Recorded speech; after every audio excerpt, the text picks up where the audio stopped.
Thank you, Dr. Lafall, for that introduction, and thank you, of course, to CCIC, to Dr. Hill and his team for putting on another great meeting.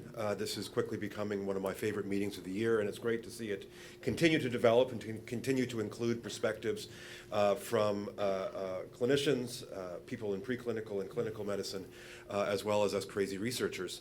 I managed to wake up this morning with my daughter's flu, and so I'm really only here at the grace of cold pills and a lot of caffeine. So I'm hoping to make it through the next 20 minutes relatively unscathed, and I'm hoping to approach the excellence demonstrated by the previous two speakers and to try and outline some of the work that we're doing in Vancouver around cannabis, harm reduction, and in particular in the context of the national overdose crisis. I hope that my remarks are going to be a bit of an elaboration, and again, I'm trying to look at this side of the room as well as this side of the room. It's very easy to look at this side of the room. I don't know what that's about. I hope that my comments will be a bit of an elaboration on the excellent presentations given yesterday by Dr. Valeriani and Ms. Lake about our work in Vancouver. And if I can speak for them, I think what we are trying to do at the BC Centre on Substance Use is learn from people who use drugs in the midst of this terrible overdose crisis, and in particular, learn about the ways that they are trying to use cannabis to protect their health and well-being. And hopefully, by applying rigorous investigational methods, produce evidence that we can put into the hands of people who use drugs and other members of the affected community, as well as clinicians and policymakers, to try and address the worst public health crisis since the early 1980s. So with no further ado, I do want to disclose my disclosures. I am grateful for support from CIHR, from NIDA in the United States, as well as Michael Smith. And since January 1st, I have been the UBC's first Canopy Growth Professor of Cannabis Science, which, yes, is a title I'm still getting used to, and is certainly something my wife has certainly very fond of teasing me for. And it was created by an arm's-length gift to the university by Canopy Growth, as well as the BC Government Ministry of Mental Health and Addictions. So, unfortunately, I'm sure I have to tell no one here that we are living through the worst public health crisis since the beginning of the HIV pandemic in the 1980s. In Vancouver, last year was the fourth consecutive year that we lost unprecedented numbers of our fellow citizens to opioid and other overdoses, which I will remind you is a completely preventable cause of death. Unfortunately, although we do have some evidence-based methods of preventing or reducing the risk of opioid death, in many settings across our country, these things like supervised injection facilities and opioid agonist therapies are simply not available to the people who are at greatest risk of opioid-related overdose. And as we must work to scale up access to these evidence-based approaches, we must also look for new tools to address this public health catastrophe. Of course, as you know, many of us are very intrigued by the possibility of cannabis in this regard, and much of this optimism was touched off by Marcus Bachhuber's paper, looking at the relationship between cannabis legalization of medical cannabis systems, and opioid overdose mortality in the United States. And in their paper, they found that states with some form of licit access to medical cannabis had approximately 25% lower rates of opioid overdose. What's important to note, though, of course, is that this is obviously a state or a population level analysis, and it's relatively silent on what the causes might be, if indeed there are causal relationships at all. Although the ecological evidence is preliminary, it is certainly promising, but yet what we really need is rigorous individual level evidence, data collected from individuals over time among people who are at greatest risk of overdose, so that we can begin to understand what the link is between cannabis and overdose risk. So what I'd like to do in the sort of 20 minutes or so that we have together is to talk about some of the work that we are trying to do in Vancouver to fill that gap. And we are trying to fill that gap through data from three ongoing and very long-running community-recruited cohorts of people who use drugs. And all told, these studies include about 3,500 individuals. They have contributed over 20,000 interviews to our databases, and they represent one of the largest and longest running such studies in the world. There is the VITAS study, which includes HIV at-risk people who inject drugs. There is ARISE, the at-risk youth study, which involves street-involved youth who are both injectors and at risk of beginning to inject. And then, of course, there is ACCESS, which is a cohort of HIV-positive illicit drug users who about 90% have a history of injection. So it's important to note this is not a sample of the general population. But indeed, these are individuals from populations who are bearing the heaviest burden of the overdose crisis, largely because there is very prevalent substance use disorder among these groups, and more importantly, they are dealing with the criminalization and marginalization that have been so well described by the previous two speakers. The cohorts are set up so that the procedures are harmonized so that we can analyze the cohorts as a group when needed. And many of the studies that I will show you, in fact, use data from all three cohorts. We recruit individuals from the downtown areas of Vancouver. At baseline and every 6 months, they complete a very lengthy interviewer-administered questionnaire, which elicits data on not only their drug use, but also their housing, their income generation, their contact with the criminal justice system, and of course, their drug use patterns. As I said, that includes approximately 3,500 individuals, some going back more than 20 years. Data from the cohorts, we've published over 500 studies since the mid-1990s on topics including HIV prevention and treatment, or the harm reduction, the scientific evaluation of insight. And in the last number of years, we have turned our attention towards the use of cannabis. And in particular, we are interested in looking at the degree to which individuals in our cohorts are using cannabis as a substitute for other substances, what role cannabis might play in the natural history of illicit drug use, especially around the initiation or cessation of injection. We're also keying on the possibility that cannabis is being used as an intentional harm reduction strategy by people in these cohorts, and therefore might be having a beneficial relationship with some drug-related harms, including HIV acquisition and overdose. Let's turn to our findings. And this was really the first finding that we published, and it still remains a bit of a surprise to me. It's based on data where we asked individuals in the cohort in the last 6 months, have you used cannabis instead of another substance? And we expected that the individuals who reported that they were doing this would report the replacement of opioids. But in fact, what we found was that individuals, approximately 10% of the individuals in our cohort said yes, they were using cannabis as a substitute. And in fact, the most commonly used, the substance for which they were most commonly trying to substitute was in fact crack cocaine. When we began to analyze that longitudinally, in this paper, which was published in 2016, we in fact found that in a multivariate model, periods following that intentional use of cannabis was 89% more likely to have a reduced frequency of crack cocaine use. And in fact, in approximately a quarter of the individuals who told us that they were trying to use cannabis to replace crack, their frequency of crack use was eliminated. They told us that they were no longer using crack cocaine. Now, as we know, there's no effective pharmacotherapy for crack cocaine. Also, the existing behavioral interventions are relatively ineffective. So this is obviously very interesting and promising results. However, I would, of course, caution that this is associational. This is an observational study. We cannot infer causality from this sort of longitudinal data. However, I think maybe what is most interesting is the fact that there's an intentional strategy here at all.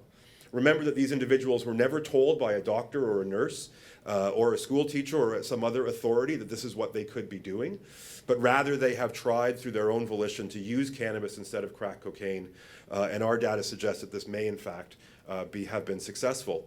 So we began to try and explore these ideas a bit further through qualitative analyses to talk to our participants about what role cannabis played in their lives.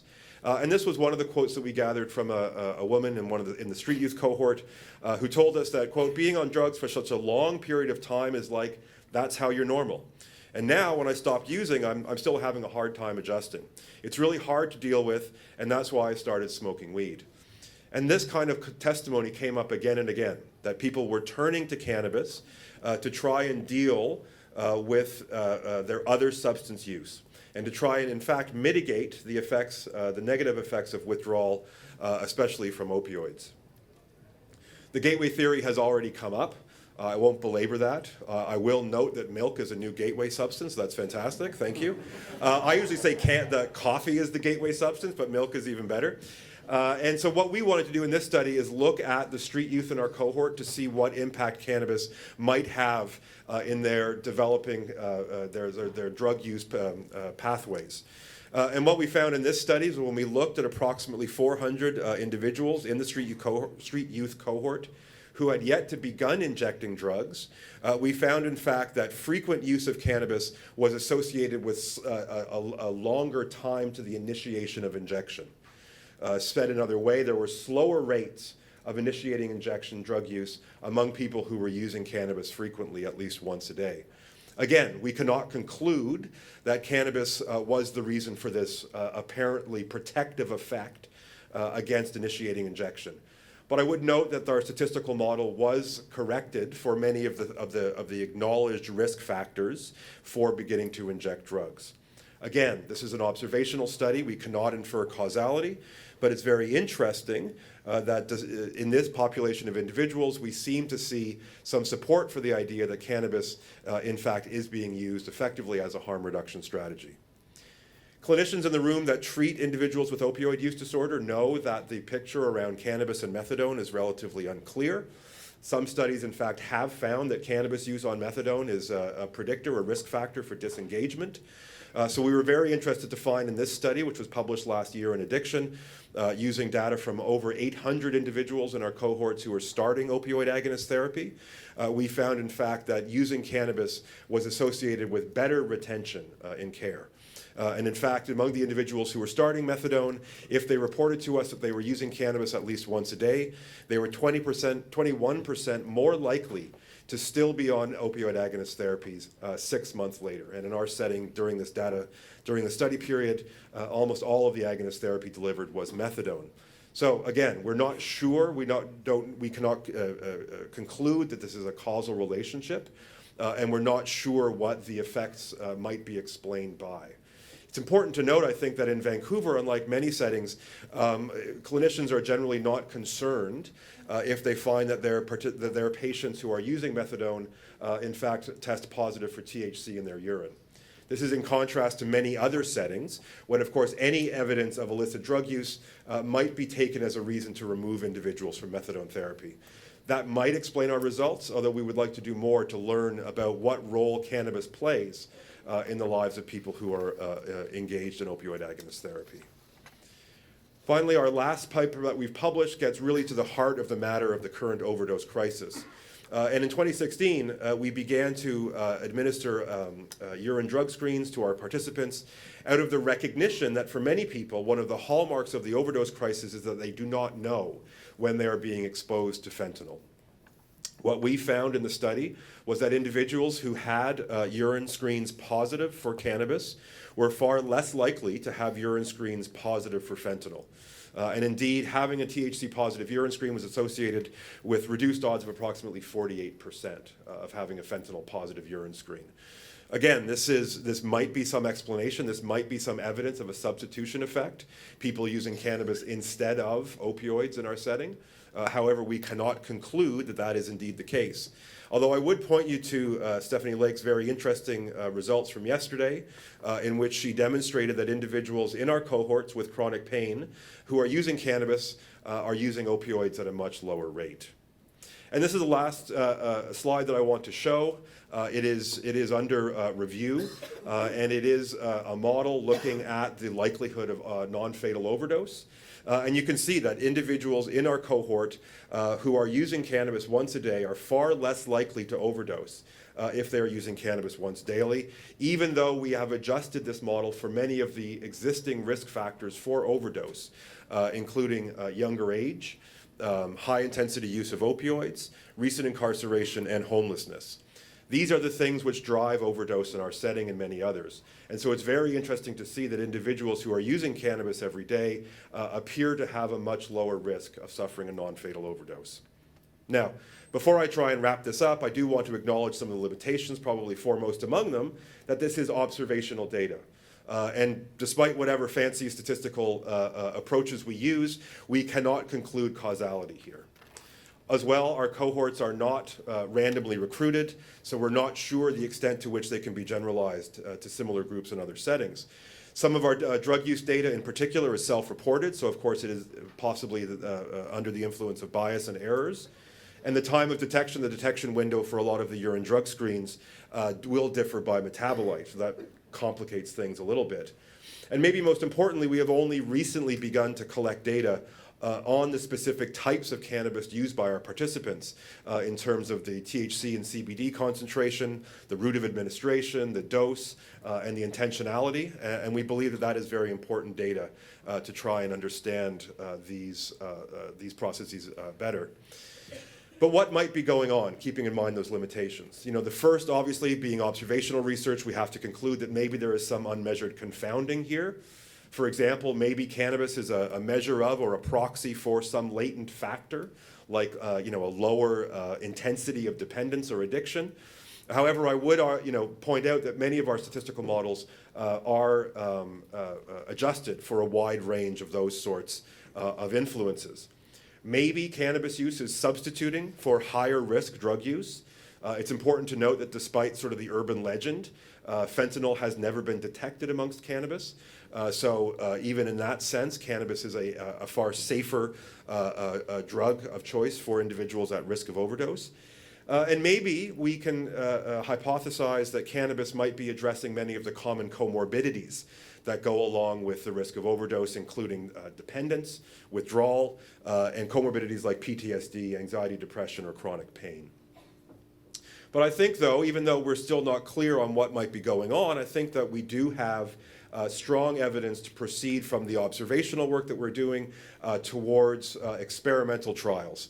And I'm very happy to note that as a part of the professorship and as a part of the funds provided to the university by Canopy Growth and the government of British Columbia, we do have monies available for pilot trials, and we're beginning that work as quickly as we can. We believe it's crucial to answer the question of whether or not cannabis might be an appropriate and an effective intervention to reduce the risk of death or overdose among people living through a community-wide overdose crisis. But we do have to grapple, I know, with some important methodologic concerns before we get to enrolling our first patient, our first participant. What is the outcome of interest? Will we try and do a blinded or a placeboed study design? And maybe most crucially, what study agent would be most appropriate? We know anecdotally that many of our participants favor, for example, high CBD edibles. Many others prefer high THC joints. And so figuring out the best sort of strategy for each individual is going to be a challenge and is certainly what we're focusing on now. If you spend any time, of course, in harm reduction or the downtown east side or similar places around the country, you know that folks in these affected communities do not wait for us to calculate our final odds ratio before trying to move ahead with the important business of saving lives. And in the downtown east side, there are a number of organizations which are already using cannabis in an attempt to address the overdose crisis. Neil Magnuson is a longtime activist who has a cannabis substitution project, which Jenna talked about yesterday, in which they distribute care packages to people at risk twice a week. And Sarah Blythe, who started up one of the first overdose prevention sites when the overdose crisis first hit in 2016, also has a High Hopes Foundation, which also distributes cannabis to people using her overdose prevention site in the help of taking people off opioids and reducing their risk of overdose. We are partnering with both of these organizations in an observational evaluation, in part to document their activities and the possible harms and benefits, but also to try and learn more about what the best routes and specific agents might be, to learn more about that and to improve our clinical trials. I'm also happy to note that CIHR has blessed us with some catalyst funding in which we hope to do some more data collection to not only try and get at those questions about what cannabis might be most effective, but also to try and gather some more data on the possible risks of using cannabis for harm reduction. And so we will be developing and validating a new tool to assess cannabis use disorder in this population, which I think is a big gap, which we hope to be able to fill with this money from CIHR. So I want to conclude and leave people time to tell me I'm crazy and that the work we're doing is insane. We found in our studies that cannabis use is very common among people in our studies who are at very high risk of overdose. And it's important to note that much of the intentionality around cannabis use is around harm reduction and protecting their health and well-being. Very promisingly, we found that cannabis use, and especially frequent cannabis use, is associated with several benefits in terms of a lower risk of harm or a better engagement in clinical care. And indeed, we have found that there are people in our studies who are intentionally using cannabis as harm reduction. And we are trying to learn more from them in the hopes of generating new evidence to not only conduct experimental trials, but to try and design new interventions to address the overdose crisis, not only for the benefits of Vancouverites, but of course for people across Canada and the United States. So thank you for your attention, and I'm happy to take questions now or later. Thank you.